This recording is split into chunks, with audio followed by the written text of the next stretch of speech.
В Украине стартовали съемки фильма «Киборги». Это история о легендарных защитниках Донецкого аэропорта. Картина расскажет историю одного боевого дежурства. Режиссер фильма Ахтем Ситаблаев. На первый день съемок «Киборгов» попала и наша съемочная группа.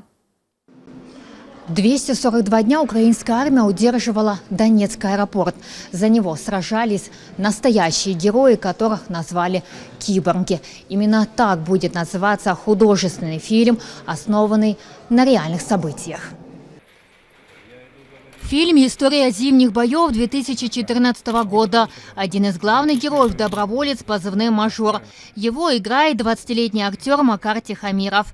Рассказывает, в зоне АТО не был, но пересмотрел десятки видео, связанных с освобождением аэропорта. Як би я не старався, я не зможу передати в точності ту атмосферу, тому що це інша психіка у цих людей. Люди через багато пройшли. Зроблю все, що від мене залежить, щоб наблизитись до цього. Мій прототип найскладніше для мене в цьому етапі те, що це мій близький друг, який реально там був, який безпосередньо воював, який є кіборгом, один з кіборгів. Це дуже відповідально, тому що він буде дивитися це кіно. Консультанты фильма «Легендарные киборги». Один из них – Кирилл Недря. Сам из Днепра, ему 32 года, кандидат исторических наук. На войне у него был позывной «Доцент». Защищал аэропорт 2 месяца, прошел Авдеевку и Пески.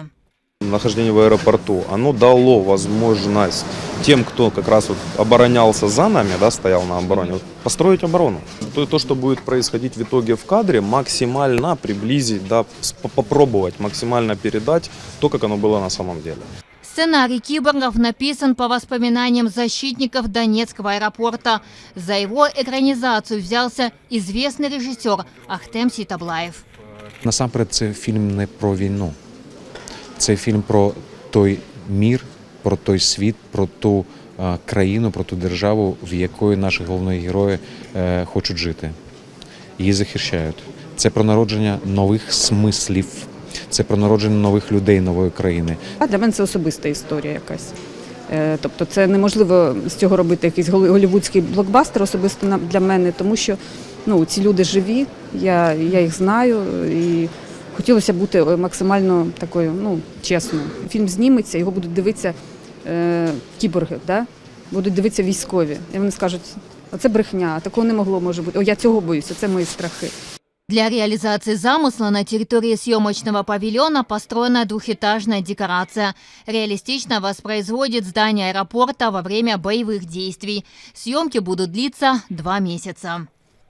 Це дуже актуально, тому що це фільм про події, які відбувалися вчора і відбуваються сьогодні.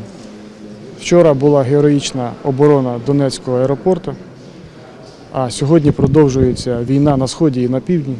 Окупований Крим, окупована частина Донбасу. І наші люди, і весь світ повинні знати правду про ті події. Впевнений, що це буде фільм важливий ще й тому, що він продемонструє нового українського кіногероя. Загальний бюджет становить трошки менше 48 мільйонів гривень. Держкіно дає 50%, це трошки менше 24%. Съемки пройдут в разных локациях в Киеве и Чернигове. Презентация картины запланирована на конец года. Эльвина Сидбулаева, Эльдар Исматов, Заман, АТР.